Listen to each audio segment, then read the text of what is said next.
Tonight we're in Newcastle, and welcome to Question Time.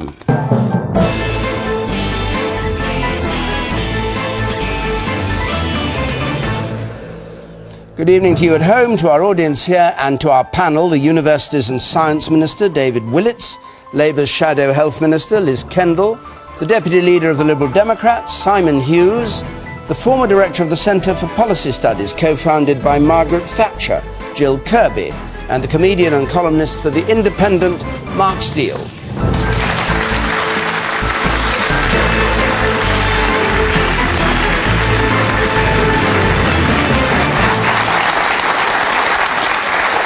Good.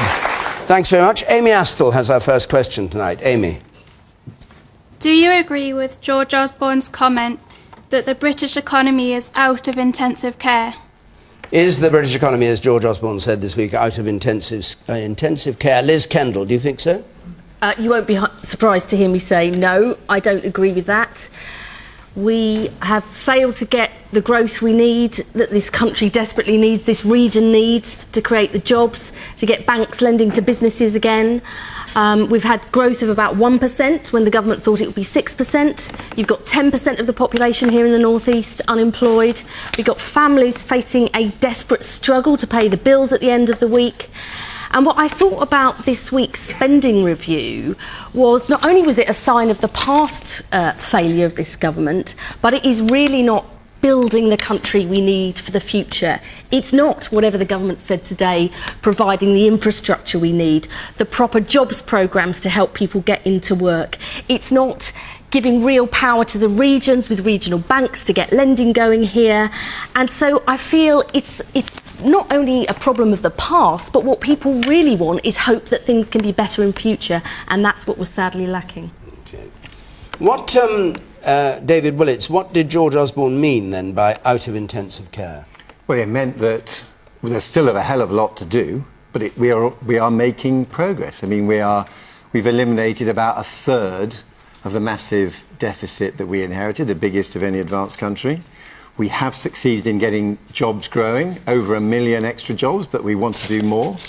We have got the economy growing, but it's very modest growth because there's this massive overhang of debt of the government and debt of individuals. So we're moving in the right direction, but there's an enormous amount more to do. And what George was talking about today was the extra things we are doing. So can I just pick you up on one thing? Out of intensive care, it's June 2013.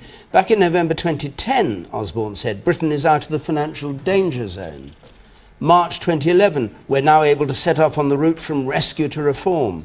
December 2012, the British economy is healing. I mean, he can go on saying these things till he's blue in the face, but where's the, where's the evidence? The danger zone was that back in 2010, we had the same interest rates as Greece and Spain, and we had a larger budget deficit. The danger zone was going the way those countries have since gone, and we have avoided that by having a plan and sticking to it. So yes, we were in a danger zone in 2010, and we are out of it now because we've got a credible plan. But there is still a lot to do to develop and deliver that plan, and that's why what we have done this week is say, yeah, we're going to invest more in schools, we're going to invest more in science, we're going to invest more in roads and rails. So absolutely, we can raise our growth rate and keep on growing and grow more and create even more jobs. But you talk as if it was all extra spending. In fact, you're making cuts, aren't you? Well, you're not making cuts. There seems to be some dispute about whether you really are or not. What we're doing is we're continuing to bring down the deficit,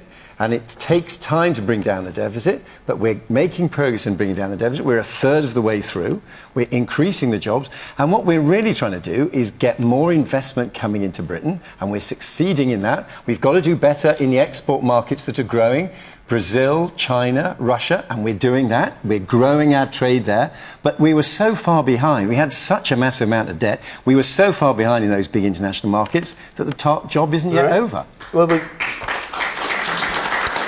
we'll hear from members of the audience, but another member of our panel, Jill Kirby, do you think the government's on the right track? And as George well, I'm listening to David sitting here. The debt is still getting bigger in real terms and as a proportion of GDP. George Osborne hasn't tackled the debt. The deficit, he managed to peel back a bit in the first couple of years, but actually since then the deficit has drifted up again. He's not getting anywhere with the biggest problem that he's got to tackle. Yes, he's made some of the right noises yesterday, and he's talking very positively about the importance of growth and the private sector jobs replacing lost public sector jobs. It all makes very good sense in terms of getting the economy back on its feet. But I think he's still got a very hazardous path ahead, and I think he's very well aware that the reason he's able to go on borrowing so much money is because interest rates are so low, and he can get hold of that money partly because the government has fixed the market by endlessly printing money, and partly because it's forcing pension funds to invest more in what would you have him do? government bonds. What would you have him do that he didn't do? I would have him actually talk about cutting seriously the amount of government expenditure, and he's simply not doing that. In what? In what area? He's just managing the enormous expenditure. Where would you have him cut? I would have him completely restructure the health service and actually consider to what extent there should be co-payments. I would have him restructure the welfare system to consider how we should base payments out on contributions to a much greater extent. And would you win an election on these policies? I would actually have him cutting out a few departments that the government can't afford to fund. I think which departments would you cut out? I think the Department of Culture, Media and Sport might be a good candidate. We've got an Arts Council which can hand out the money. There's no need for a government department on top of it. It's simply not realistic to go on borrowing so much money, and the time will come when he won't be able to get hold of all this cheap money. And then he will be forced, or whoever's in charge by then, probably somebody else, or might well be somebody else, will have to make emergency cuts. But Jill, the question I really want to put to you is what about the political dynamic? What about the political dynamic of this? Can a chancellor do the things that you say, even if in theory, economic theory, you think you're right? In practical politics, would it be sensible to do? George Osborne came to power promising to look radically at the state of the deficit to get the economy back to health by actually changing the way government does things, doing a lot less through debt and taxpayer money. He hasn't actually done that. He's not started to think differently. And he missed the opportunity which he had at the beginning. I think he knows now he's up against an electoral term, so he's got to create a sense of well-being to go up to the next election. But I think it's really disappointing. We've brought the deficit down from 160 billion to 110 billion, and I think we're following a prudent middle way between Liz and Jill, and I think we've just got to stick to our plan. All right. Mark Steele, and then I come to members of the audience, because I know you've all got experience of exactly what's being talked about here, but Mark. Well, if it's out of intensive care, David, why are you making so many cuts then to people who are very often the poorest people in society? Why are you doing that if it's out of intensive care? Because it seems to me that this spending review is a continuation of the strategy that the government has had ever since it came in, which has been to say the country is in debt and therefore we need to get money back. And who are we going to get the money back from? The poor. That's who. Yeah. It's the poor. It seems to be the belief of this government that the people with all the money in society are the poor. This is mainstream economics in this country now, is that the poor are richer than the rich, and therefore we have to get the money back from them. And I wonder what world you're in when you say it's out of intensive care. The cuts that are happening now and even more as a result of this review, talking about people like firefighters everywhere, fire stations shutting down. Were these the people who caused the debt? Firemen, were they the ones causing it? Running up bills of billions of pounds and gambling half the economy on the stock exchange in between fighting fires? I noticed there's a swimming pool in Newcastle that's been shut. Why on earth should it be the swimming pool in Newcastle that gets shut when it's the bankers that caused all this?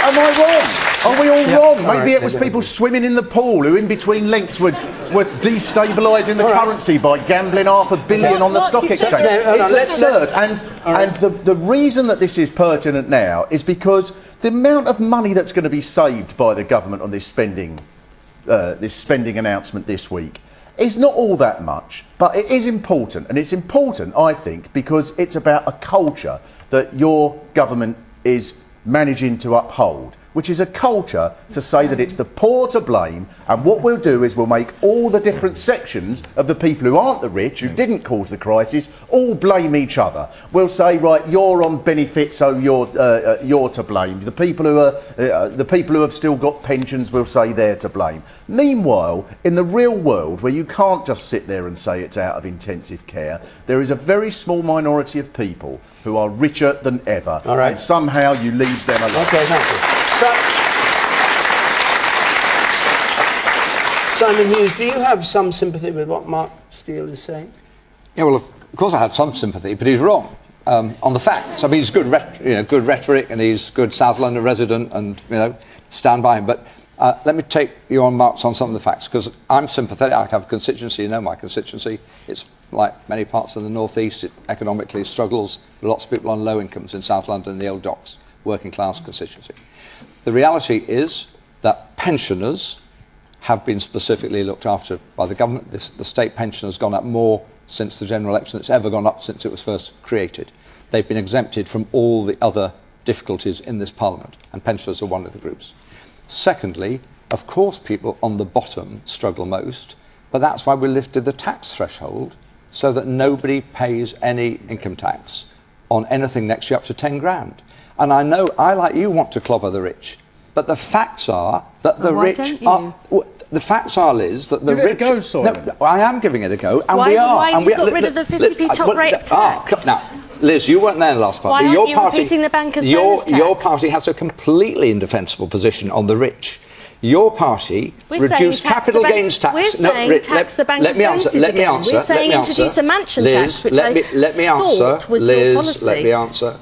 Your party, when in government, you weren't there, your party, when in government, dropped the capital gains tax from 40 pence in the pound to 18 pence in the pound.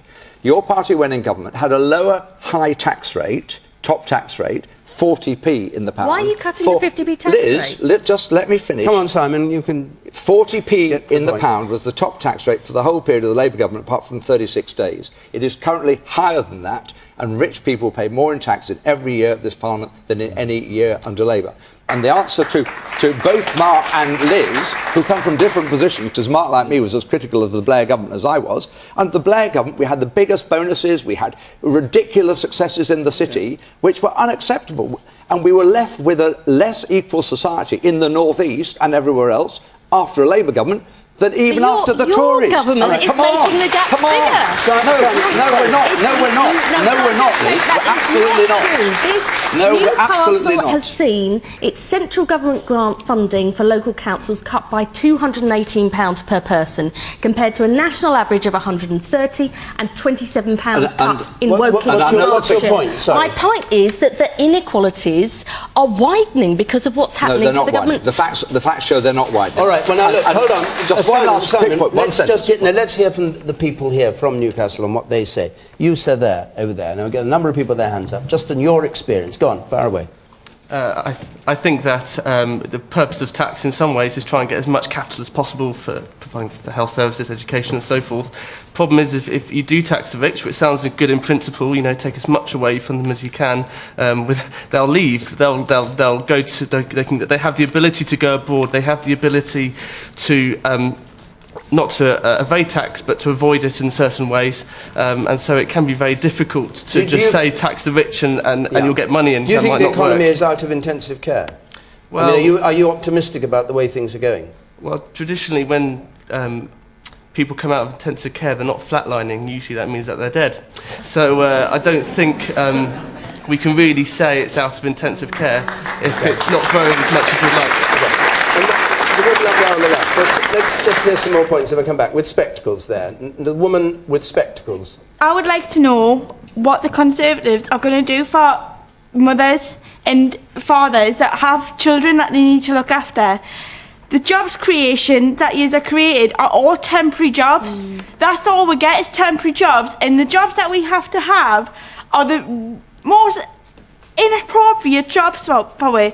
My son has to go to an after-school centre for me to go to work, and I have to pay for that myself because I get nothing from the government whatsoever, because apparently I earn too much money.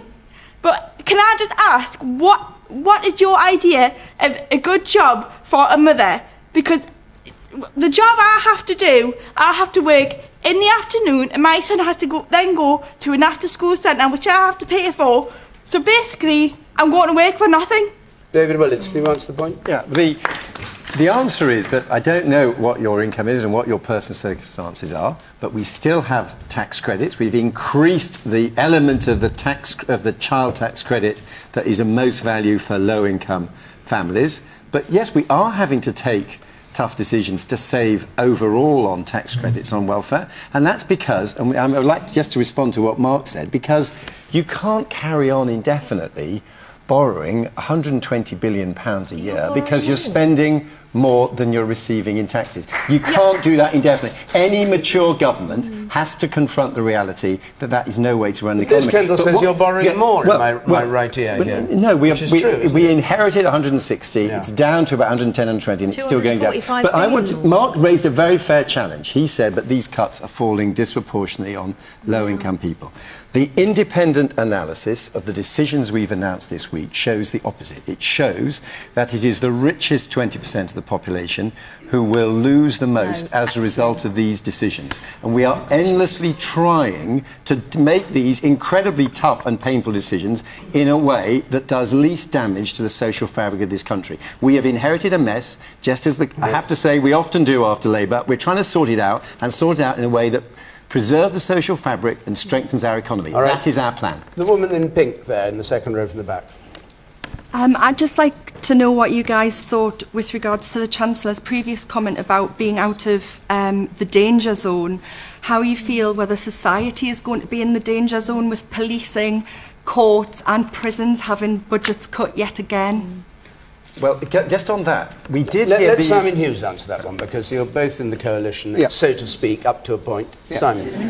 Well, both parties in the coalition. We joined the coalition. There wasn't a majority of any party in Parliament. Labour lost the election. Yeah, we know that. No, because we wanted to deal with the crisis, which was enormous. Now, the answer to the lady's question is, thank goodness, crime figures have come down more in the last 4 years than ever in my lifetime, and therefore, mercifully, we may not need as many people in the front line as we did, and I hope it goes on in that direction. We've got to keep paying for the key jobs. The firefighters in London should be kept. They should be kept, and it's Boris's plan to reduce the spending for them, which is wrong. The economy, I think, is very gently easing out of intensive care. I'm not over-optimistic. I'm not naive. I know the unemployment position in the North East, but I know also that in the North East, unemployment, though it's high, 10%, has fallen further than anywhere else. I know in the North East, you're the only region in England which actually net exports more than you import. And I know that Hitachi and Nissan and people are investing.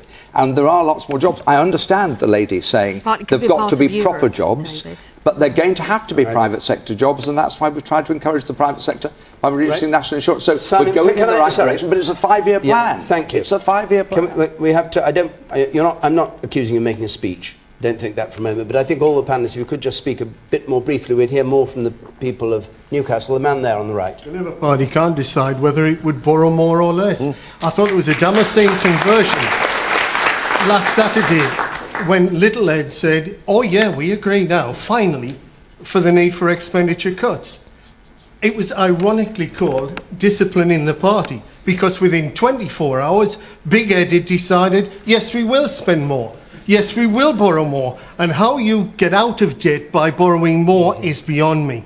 These people, those two people, should never be allowed through the gates of Downing Street again. Liz Kendall, what's the answer? Well, or your answer? We've been very clear we are not going to be borrowing more on day-to-day spending in 2015-16. Sorry, can I just give you the quote? Would Balls borrow more after the 2015 election? He said, of course. On day-to-day spending. Course. On the day-to-day spending. I think that people can see the difference just to clarify, what do you mean the difference? Well, between investing in our roads, rail, infrastructure, school building, all of those sorts of things which are about building for the future. I think people can see the difference between but you still have to borrow and pay interest on the borrowing, I would say, as I've said before, the government is already borrowing more. Look, the IMF... You're going to borrow more than they're borrowing. The IMF says... Are you going to borrow more than they're borrowing? I don't understand. not going to be borrowing for the day-to-day... No, but you're still borrowing. I mean, if I borrow to build a house, I'm still borrowing the money. Borrowing more, 245 billion but you're going to borrow more than they said. What the IMF, the International Monetary Fund, has said is we should be bringing forward £10 billion of investment in this year and next to get the economy going again. My worry about what the government's done on infrastructure is these are projects for 5, 6, 7 years' time. All the announcements today, many of them they made 2 or 3 years ago. You know, they said in this region 31 schools were supposed to be built as part of the Priority Schools programme. Not a single one has started. Right. Jill Kirby, it doesn't make sense. Jill Kirby, what do you make of this borrowing more to invest? Is that sound economics in your view? It's all debt, and frankly, I'm as sceptical as you about the infrastructure announcements that we heard today. A lot of them were recycled. But in the end, the debt is continuing to grow. And as I've said before, George Osborne has debt on easy terms at the moment. That won't last, and the situation will get very difficult. So what's going to happen in your view? We can't keep borrowing money to pay welfare bills, for example. And whilst the lady, you know, rightly points out it's hardly worth her while going to work in order to pay for childcare, the situation is that where is the money going to come from? Should the government borrow some more money to pay for your childcare so it's worth you going out to work? I don't know. It's quite a difficult test, because when you look at the amount of money that's being used now to service the debt interest, it's more than we spend on education every year. It's a hell of a lot of money just going to service debt, and that will only grow unless we start looking rather differently. Okay, hold on a second. But you said that the spending on the NHS, which the Conservatives or the coalition have ring-fenced, was something that should be looked at. David Willetts, is this guarantee to ring-fence, protect the NHS and education and overseas aid, is that something that is going to last beyond the next election?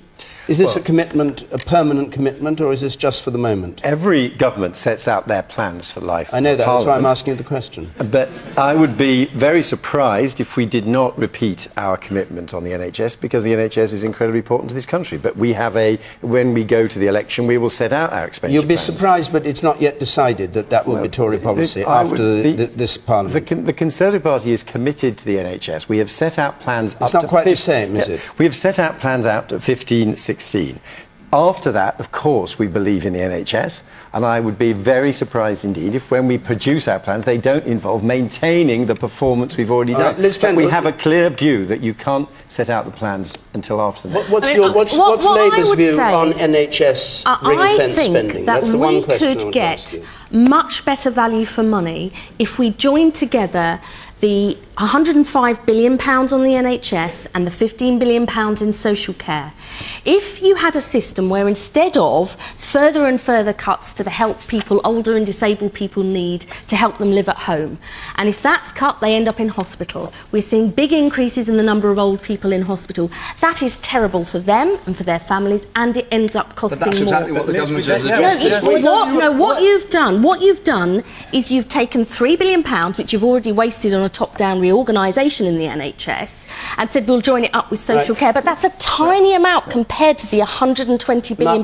We could get better care and better value for money if we got those services working together. I think there must be a lot of people that, if they were watching this, who are going to be hit by some of the announcements this week, who will wonder what on earth this conversation is about. Just one example.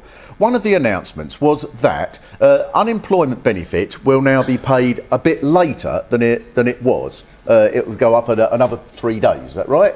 Now, that it was presented as if this means, now it'll be 3 days after you become unemployed before you receive the money, although it's already 3 weeks, so it'll be 3 days beyond that. So that's 3.5 weeks now from becoming unemployed before you receive anything. That might not be much to the people on the panel. To the people suffering, that is absolutely disastrous, and the only people who are going to win out of that will be the payday loans people, the Wonga people. They're the only people to suffer. And yet, if I just say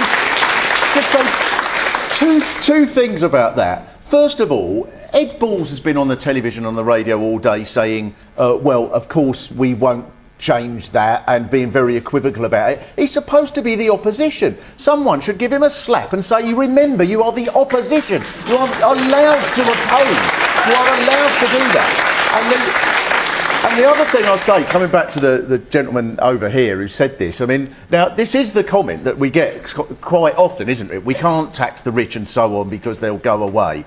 We're talking about people, for example, and that's why the culture of this is so important. Philip Green, for example, who paid himself £1.2 billion in one paycheck and paid it through an account in his wife's name in Monaco, which meant that he saved £300 million in tax in one go. Why aren't the government having a go at him about that? And of course, the answer comes back. All right, Mark.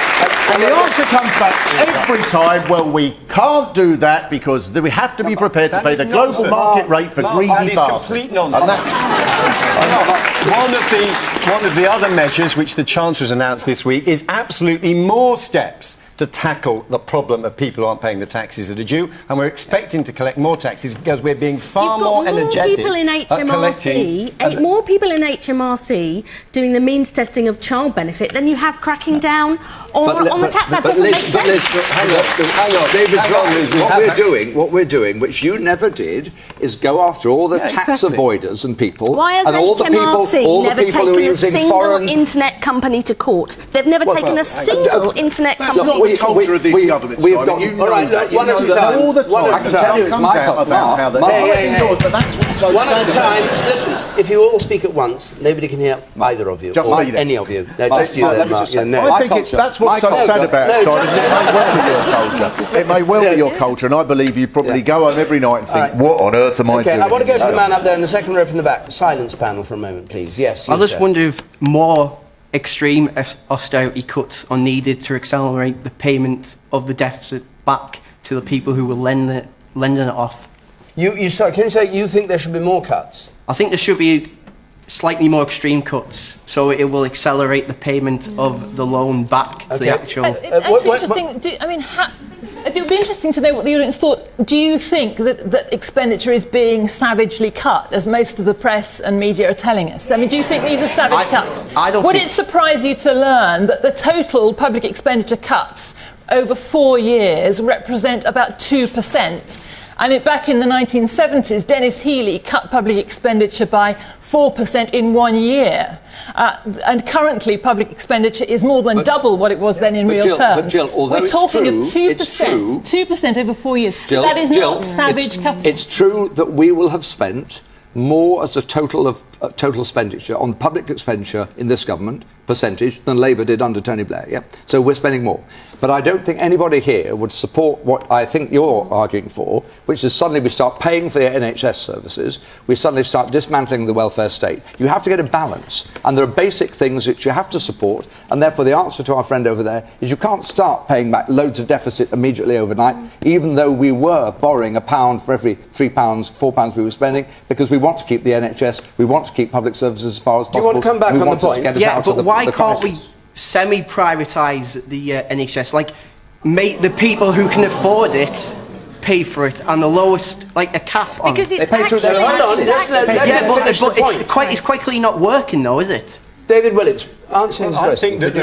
I think there is a clear middle way here. Liz, though she wouldn't say it explicitly, thinks we should borrow more. Jill and you think we should borrow less. We have got a plan for bringing borrowing down, and we've got to bring it down steadily so that interest rates remain low. Why can't you do it faster, as Jill and he are suggesting? Because we have got a track which has enabled us to keep interest rates low. In other words, we can borrow this amount, and the markets believe we've got a plan that we're sticking to get a grip on the public finances. So we can borrow this amount. £245 billion we more were than borrowing. Let's be clear. a huge amount. We were borrowing because about.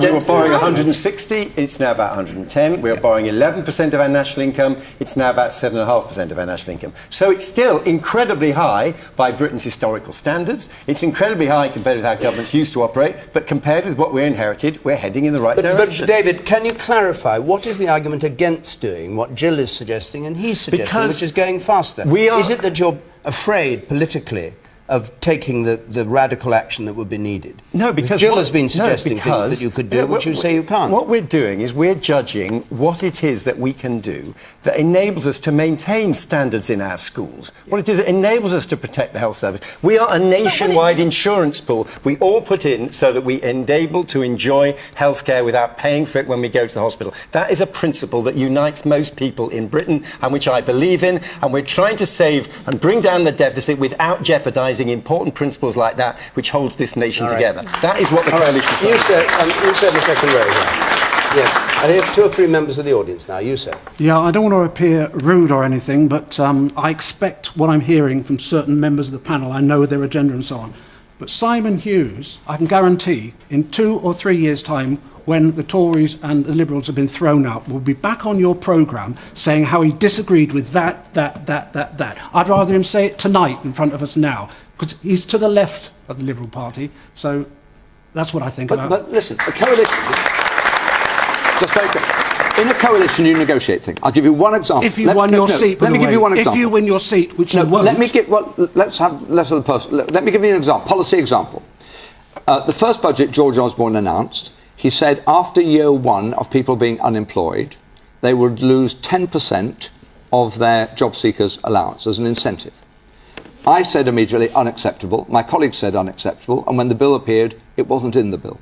Because some things for me are red lines. And my job in the party, and my job as a Liberal Democrat, and as a Liberal of 30, 40 years, is to make sure we have the sort of society that Beveridge fought for and Lloyd George fought for, that have a greater fairness. It wasn't delivered by Mrs Thatcher, it wasn't delivered by Tony Blair. I want it to be delivered, and we're actually, in the circumstances, not doing too badly, and the alternative would have been a Tory-only government, so do you and you agree would have with been much less happy with that, sir. Do you agree with everything now? Everything? No, of course I don't agree with everything, because in a coalition you have to negotiate. What don't you agree with? Tell me then. Because you do... Well, I can say... Because you'll come back in 3 years' time saying something or the other. You will, if you win your seat. Let me take the example that Mark gave. I'm not persuaded that we ought to defer the period before people get their benefits, as was proposed this week. I'm not persuaded about that. It's not actually going to mean you're going to get it 3 weeks or 4 weeks, but I think that probably we ought to make... If it's linked to universal credit, it could be, which is paid and therefore by I'm not as wobbly as the Labour leadership would say, oh, it may be a good idea. So that's a disagreement. You're wishy-washy. Why the red line wasn't to go into an election promising to abolish fees and then to treble them. That didn't seem to be a red line. Because the man in spectacles there, in the 4th row, on the gangway there, you, sir. If you look at the problem realistically, now, because of what happened after the financial crash, my children and my children's children will have to live with a catastrophic amount of debt. Personally, I blame that on Labour. No offence to you, madam. But I don't want to hear what the problems are. I want to hear solutions. I don't think the solution is more borrowing, because it just doesn't make logic sense.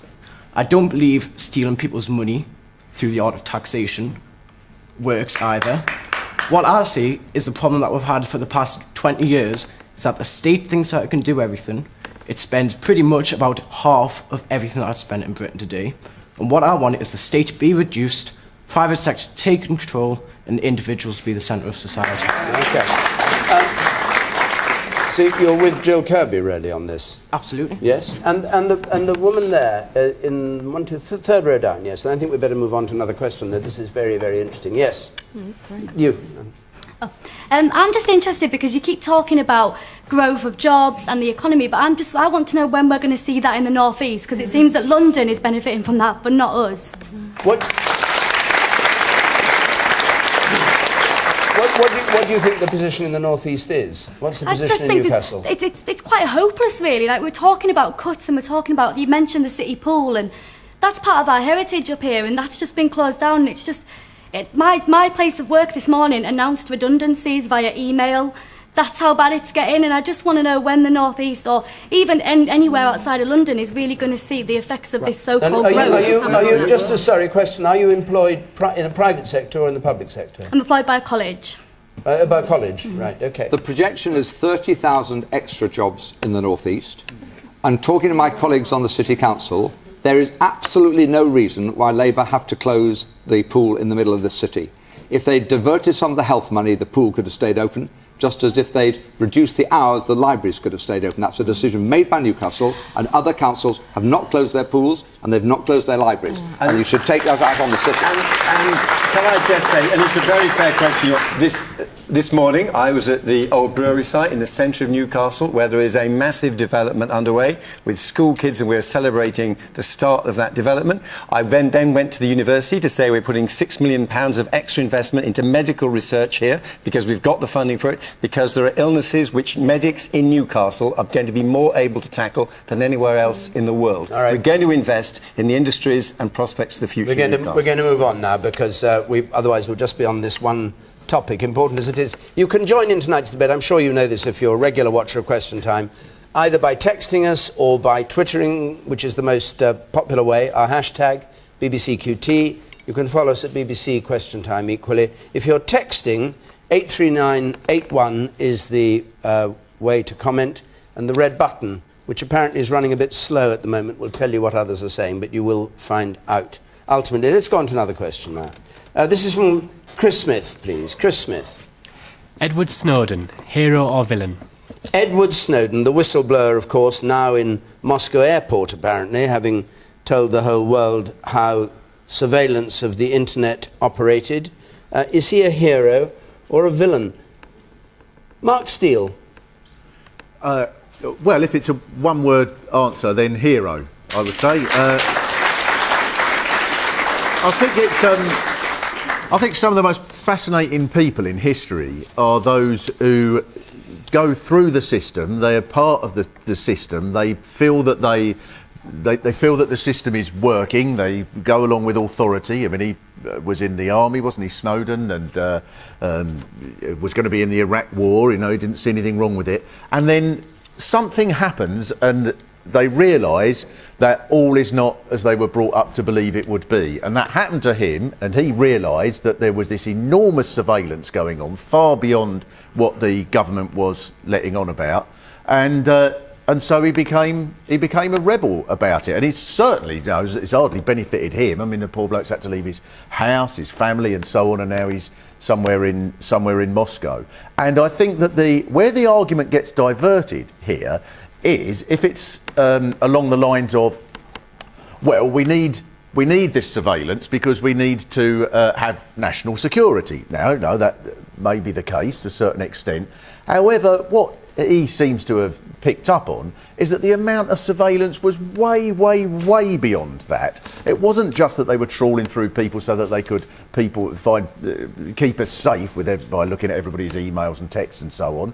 It was that it was way beyond that. And vast amounts of the surveillance, and this has certainly grown in America enormously over the last few years, has been looking at all sorts of people who are campaigners, environmental campaigners and so on. I'm not a fan of conspiracy theories. I would never have believed this if it wasn't for this week. But some of the stuff this week about people who have been under surveillance. Doreen Lawrence, how absurd can that be? That Doreen Lawrence has been under surveillance, the police actually put someone in the campaign for justice for Stephen Lawrence so that they could find dirt on Doreen Lawrence, one of the most admired people in this country. And throughout that time, of course, the police, quite rightly, were criticised for not doing enough work around finding the murder. It seems they did have time to go and smear her. Even more ridiculous stories about the people who wrote leaflets condemning McDonald's. It turns out that the police had people working with that group who wrote the leaflet that caused the problem. And I find myself having to think, is this true, this story, every time I say it? But it is true, apparently, that there was even people having relationships with the women in the environmental groups to the extent that they fathered a child and then went off, having been doing all this undercover work. It's absurd, and therefore that's a very, very lot of words to say one word: hero.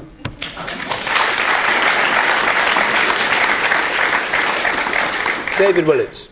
Well, we don't know all the facts of the case, but I think probably what Snowden has done is very wrong indeed. And what Mark was doing is confusing two completely different things, because I absolutely agree with what he said about Doreen Lawrence, and I absolutely agree that the accusations on that were deeply shocking, which is why we absolutely have got to get to the bottom of what went wrong with the investigation into the murder of her son. But the completely different case is what we have to do to protect our national security. And when Mark says national security, with just a sort of hint of a sneer, let's be clear what national security means. It means that we can enjoy the Olympics and we can enjoy the Royal Jubilee without being subject to terrorist attack. That's what national security means, and we are all in debt to the agencies, the police, the armed forces, the security agencies that have ensured that we were able to enjoy those great national events in safety. And what's crucial for us is that those activities should be carried out within the framework of law. And the framework of law that governs the activities of those agencies is strong and effective. It means there's a clear set of laws, actually going back to the Major and Blair governments. There are independent legal experts who can check on every operation. There is a parliamentary committee of MPs from all three parties that can assess and investigate anything they wish to assess. And the scale of American surveillance that he revealed, is that also legitimate and legal and proper? I simply don't know and could not comment on what goes on in the US. All I can say is in Britain, we all have to comply with the law. There is nobody who is above the law. Our security agencies are not above the law, and the law has to be enforced, and the law is enforced. Okay. Simon Hughes. I tend to think that whistleblowers generally are heroes rather than villains in society, Ponting and the Official Secrets Act and all those things. And that you need people sometimes who say, look, the government's going over the top. And I am absolutely with Mark and David on some examples that we have, and they're close to me because people like Dwayne Brooks, I've come to know the Lawrences as a South London MP. It was almost unbelievable, I have to say, almost unbelievable that the police in those days would behave. So that's unacceptable. What we have to do, though, is we've had a difference between the coalition partners, because we have said, as Liberal Democrats, that we are very suspicious of more powers being given to the security services to track correspondence and emails and so on. We fought off the Labour Party doing it with the Big Brother plan for the ID cards and the rest, rightfully in my view. And I think we have to give extra powers very carefully and occasionally. Of course, David Willetts is right. We need security services. Ours do a very good job. I agree with him entirely that I think there is no evidence that our services are not properly accountable or they've acted outside the law. I have no evidence of that. I'm not so sure about the states, and I think we need to be very attentive when people come and tell us that the states may be abusing their powers in ways that have not been authorised either in the states or elsewhere. And you said at the beginning that you were inclined to think he was a hero. Is that right? Yeah, I mean... Yeah? I mean, I also don't know all the facts. It's a simple question. It was a simple question. I think whistleblowers generally, if they are brave enough to make that step, normally have something to say. If they're proved to be frauds, then they're frauds. But we've got to allow... The NHS has benefited from whistleblowers, and we need other people being able to be free to be whistleblowers. Jill Kirby. If I had to opt, I'd say villain rather than hero. I think he's been very foolish. I think he's betrayed the trust of his employer. I don't think we should take that lightly. I think also there's been this, we're somewhat confused here. I think Mark's particularly confused about the distinctions between using computer codes to rake through data which no one ever actually gets to look at until the code throws up something significant. And on the whole, I think I'm reassured that security services, both in the States and over here, are using those systems to keep an eye on what's going on in terms of internet traffic. I'm not particularly relaxed about the snoopers charter. I'm more with Simon on that. But I think as far as our security is concerned, then we should be thankful that we do actually have a pretty efficient, so far, security service, and we've been spared quite a lot of risks that could otherwise have been much greater threats. And I think that someone like Snowden actually is a bit... He regards himself as a hero, quite clearly. He's also very muddled. He rushed off to Hong Kong, first of all, then Russia, now he wants to get to Ecuador. I think he thinks he's Julian Assange, actually, and he wants to strut the world stage. I'm rather worried about him as an individual. So you think he's a villain because he should keep more calm when the whole of American state is chasing him around the world? I think if he wanted to resign... He could be a bit more calm and measured about which country he hides in. Resign his job because he was unhappy about the work he was doing. and maybe talk more freely afterwards about the concerns he had, but I don't think you simply hand papers over to the Guardian newspaper or whoever's prepared to believe you, and I think the Guardian's had some doubt since about some of the stories he's given them.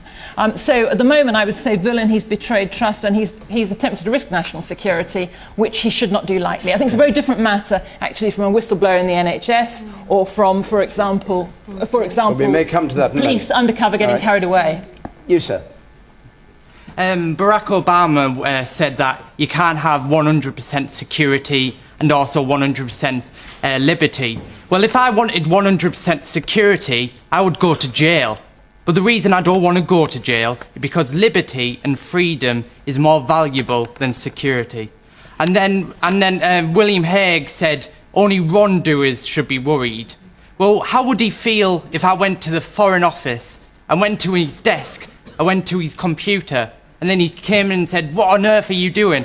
And I just said to him, "Only wrongdoers should be worried." How would he feel then?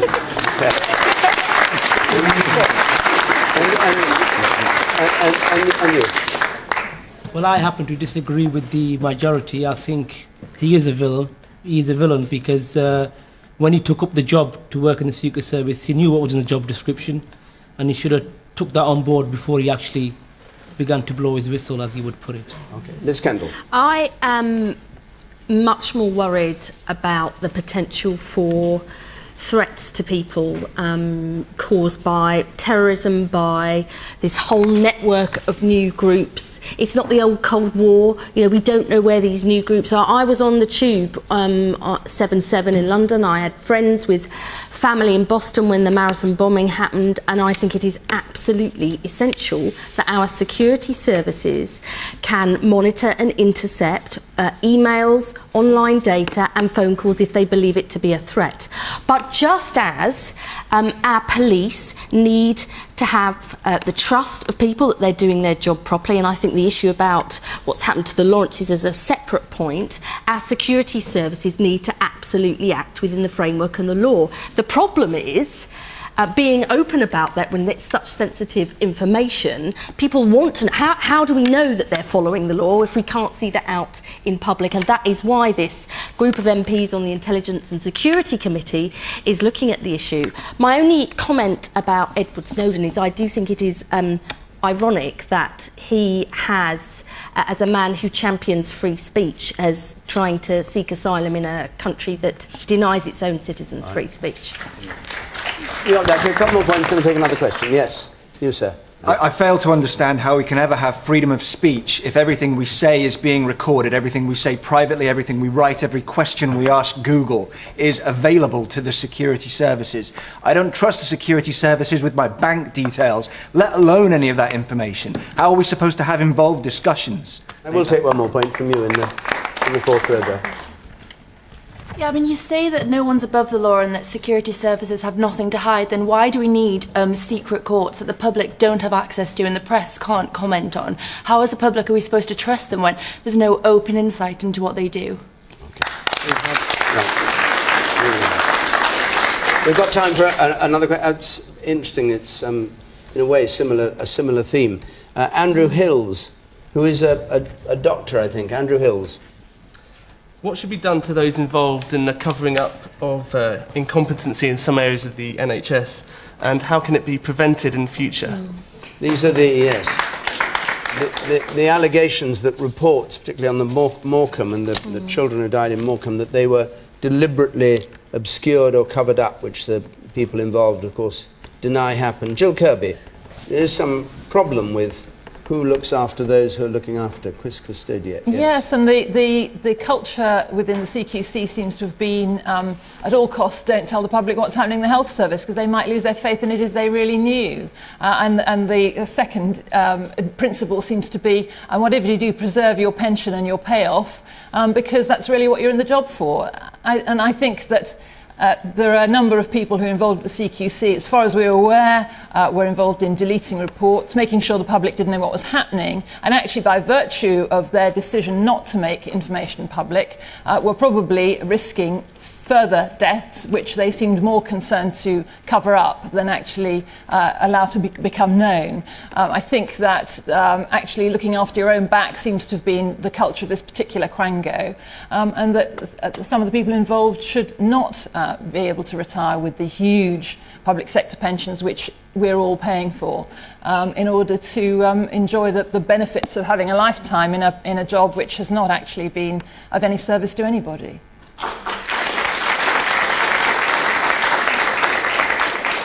Do you think it's a one-off, or do you think this is symptomatic of the way quangos can go? Well, it doesn't seem to have been a one-off in the health service.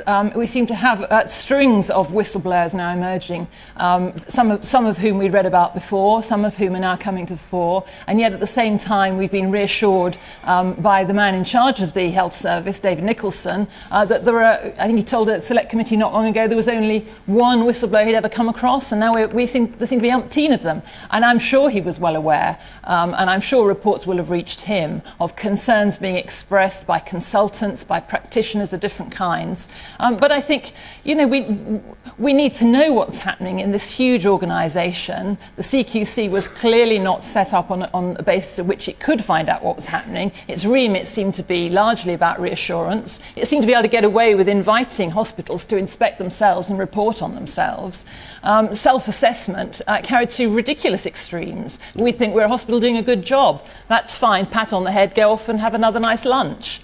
The public has been badly served, but back to the problem that the NHS is a monolithic organisation. It's very difficult to actually supervise every detail of it unless we actually get it into manageable size, accountable units, and people know what's going on.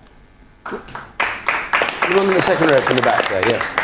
Yeah, I just wondered what your thoughts are about the market changes that you're trying to enforce into the NHS, whether that will actually have bigger incentives to people to actually cover up issues like this rather than being open and honest. Well, if it were market-driven? Yeah, well, I think it's heading that way, and I don't think that incentivises NHS managers to be open and honest. I think introducing more of an element of competition actually could incentivise them to hide things. If patients can tell everybody where to go and where not to go and find out information about a hospital, recommend it to their friends or not, or indeed if a hospital knows that if it loses patients, in fact kills patients, it might not get any more of them. I mean, those are kind of market responses. You don't go to a supermarket that sells rotten food because you know it's not a good place to buy things. You wouldn't go to a hospital if you could help it. What about the hamburgers? What about the hamburgers with horse meat in them? What about the hamburgers with the horse meat?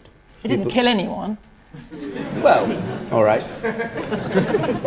The woman there on the gangway. You encourage people to whistleblow, but most people won't whistleblow because, for the simple fact, they lose the job. They've got everything to lose if they do that. So why encourage it? Simon Hughes? Well, I think Andrew's question is really relevant. I have two answers. I think one of the interesting things is the legacy of this government may be to get the best system for an accountable NHS we've ever had. And I say that having dealt with far too many complaints by individuals that they've not had the service that I always believe the NHS should deliver. The NHS have given my family the most fantastic service, and I'm their biggest fan, but they don't always do it properly. And two things should happen. Firstly, the moment you are sent from your GP to a hospital as an inpatient or outpatient, somebody should be responsible for your care in that hospital and accountable. Named person, and they should make sure everything's delivered. And secondly, we've had far too many chief executives who bluntly don't take responsibility, and when it's discovered that something terrible like Staffordshire has gone, they've moved, they've gone somewhere else. And what should happen to them, which was Andrew Hill's question? The answer is they shouldn't be re-employed in the NHS. If you are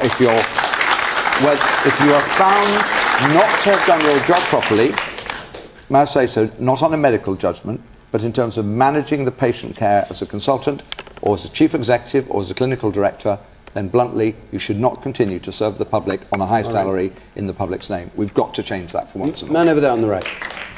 The CQC has yet again shown to be completely inept and corrupt. If you want a quango to cut the CQC. Okay. Mark Steele.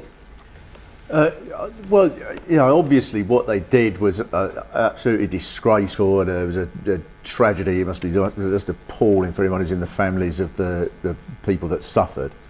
But then when I listened to Jill's response to that, I thought that was awful, because what you were doing was not dealing with that tragedy. You were using it as a way of trying to argue that the NHS shouldn't be a public organisation. No, I wasn't using the tragedy. I was pointing out that a woman who had presided over an organisation which no, you weren't. You started going on about their pensions and so on, that they don't, that you wouldn't have if you had the market. That lives were at risk, should retire on a comfortable pension. I think that's a very clear lesson. Of course they shouldn't. Of course someone who has behaved in that way should just go off and retire on a. And the very good point the lady made over here about she felt that more market forces would be a bad thing. I was dealing with, and I think it's an important point to answer, that actually some market forces might have prevented these things happening. Right, then a simple question is to look at 2 cases where market forces do or did prevail.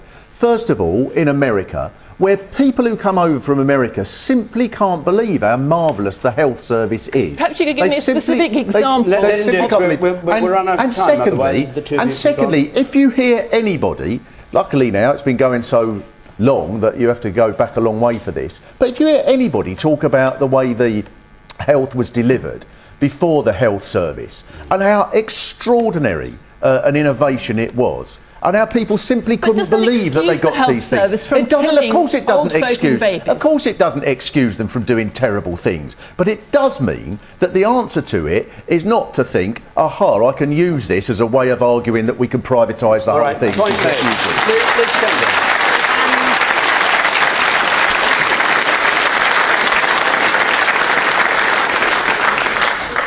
I know from as a constituency MP that sometimes, you know, when people have had something terrible happen to them, they want to make a complaint, and the NHS kind of feels like it's pulling down the shutters and ignoring what they've said, and what those people desperately want is for someone to acknowledge what's happened, be held responsible for it, Why does that but happen, also to learn the lessons. Well, I think that if you have got a culture where the bosses of an organisation aren't saying, if there's a problem, come forward, tell us about it, let's learn from our mistakes. I mean, in all of our jobs, if you've got a boss who is like that, who says, come forward with a problem, we'll deal with it and sort it for the future. Why don't they do that? So you need a leadership. Secondly... Why don't they do that?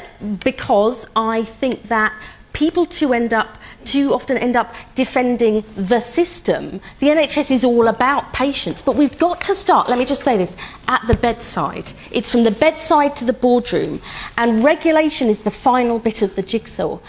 You need to have enough staff who are properly trained, who are always thinking about, am I treating this person how I would want to be treated, or how I would want my mum treated?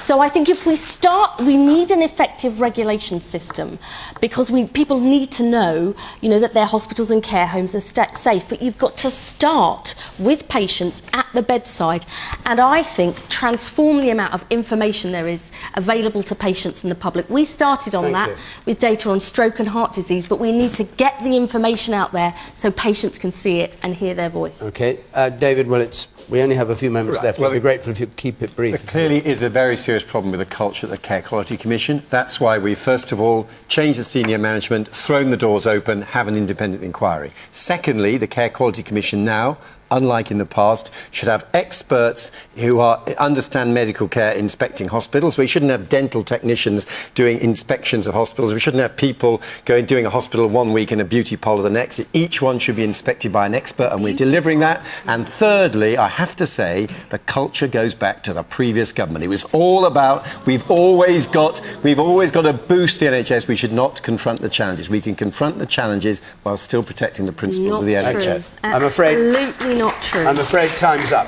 Sorry to those of you who still got your hands up. We're going to be in Basildon next week, thinking ahead. We're going to have Danny Alexander there for the Liberal Democrats, Nadine Dorries for the Tories, Margaret Hodge for Labour, and Tony Robinson, the television presenter, also on the panel. If you want to come to Basildon, go to our website. The address is on the screen there. Call 0330 123 99 88, and we'd be glad to see you. And if you're listening to this on 5 Live, remember you can continue the debate, question time, extra time, right after this programme. Thanks to you on the panel. Thanks to all of you who came here to Newcastle to take place in tonight's programme. Until next Thursday from Question Time, good night.